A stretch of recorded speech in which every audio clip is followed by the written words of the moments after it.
లక్షలు ఇచ్చి పూజలు అవి ఇవి చేస్తారండి. ఆ పూజల ఫలితాలు అక్కడ ఆగుతాయండి, అది రాదు, ఒక ప్లేస్లో ఆగిపోతాయి. ఇక్కడ తల్లిదండ్రులు ఇద్దరూ సంతోషంగా ఉంటేనే అది రిలీజ్ అవుతాయండి. తల్లిదండ్రులను మనం ఇబ్బంది పెట్టి తల్లిదండ్రులు కన్నీళ్ళు ఇచ్చి వాళ్ళని తిట్టి కొట్టి మనం వెళ్ళిపోయి గుడికి వెళ్ళి పూజలు చేసి అవి చేసి మనం బ్లెస్సింగ్ వస్తుందంటే అది రాదు. తల్లిదండ్రి దగ్గర ఒక శక్తి ఉందండి. ఆ శక్తి ఏంటంటే మనం వచ్చింది అక్కడి నుంచే కదా. ఆ కడుపులో ఉన్నప్పుడు ఆ తల్లి ఎన్నో దేవుళ్ళకి ఎన్నో గుడికి వెళ్ళి ఎన్నో పూజలు చేసి ఎన్నో బలంగా అసలు ఆవిడ ఆ బలం అంతా అక్కడ మనలో ఉందన్నమాట. సో ఆ శక్తి దగ్గర మనం వెళ్ళిపోయి ఆశీర్వాదం తీసుకొని తండ్రి దగ్గర ఆశీర్వాదం తీసుకొని గురు మనకి నేర్పి లైఫ్లో ముగ్గురే మనకి సిన్సియర్ వాళ్ళండి, తల్లి తండ్రి గురు. ఈ గురు ఎందుకు చెప్తానంటే చిన్న వయసులో మన స్కూల్లో ఉంటాం, మనకు తెలియదండి. స్కూల్ కొంచెం 11th 12th వచ్చేటప్పుడు కొంత గుర్తు ఉంటుంది. కాలేజీకి వచ్చిన తర్వాత మనకు గుర్తుంటుంది మన టీచర్స్ ఎవరు వాళ్ళు రిటైర్ అయిపోతారు, లేకపోతే మనం వెళ్ళిపోతాం అక్కడి నుంచి. మనం వెళ్ళిపోయి మనం ఒక మంచి ఉన్నత స్థాయిలో ఉంటే గర్వంగా ఫీల్ అయ్యేది ఎవరంటే వీళ్ళు ముగ్గురే. అవును.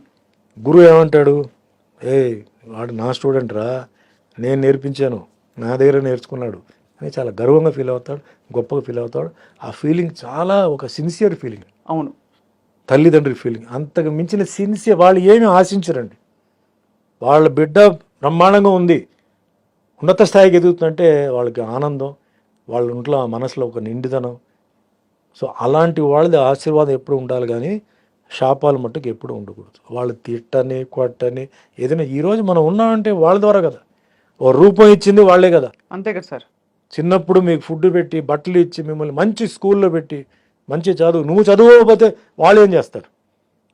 నువ్వు చదువుకోవాలి, నువ్వు చదువుకోకపోతే ఏం చేయాలి?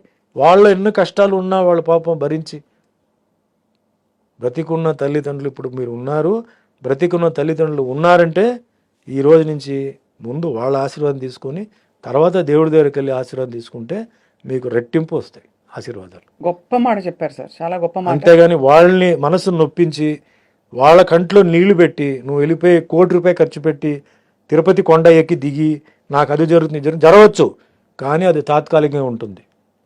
శాశ్వతంగా మనకి ఆ సక్సెస్ రావాలి చేయాలంటే వాళ్ళు ఒకవేళ లేకపోయినా ఈరోజు వాళ్ళు లేరు చనిపోయినట్టు కూడా ఆత్మ తిరుగుతూ ఉంటుంది.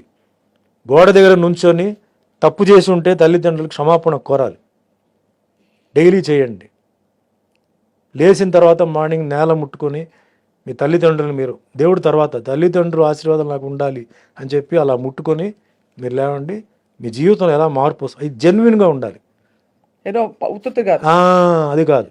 మనస్ఫూర్తిగా క్లియర్ హార్ట్తో చేతులు 2 భూమి మీద పెట్టి నన్ను ఆశీర్వదించండి, ఈరోజు నేను నాకు ఏదే చెడు జరగకూడదు, నాకు మంచి జరగాలి, ఇంకా నన్ను ఉన్నత స్థాయికి తీసుకెళ్ళి చెప్పి మీరు ముట్టుకొని చేయండి. మీకు అన్ని ఆపదలు ఆగుతాయి, మీకు అన్ని బ్యాడ్ అవుతాయని మంచి జరుగుతూనే 100% నేను చెప్తున్నాను. ఇది మట్టుకి నేను ఇంతసేపు చెప్పింది పక్కన పెట్టండి, ఇది చెప్పింది మట్టుకి దయచేసి నేను యూత్కి ఏం చెప్తానంటే ఇది చేయండి.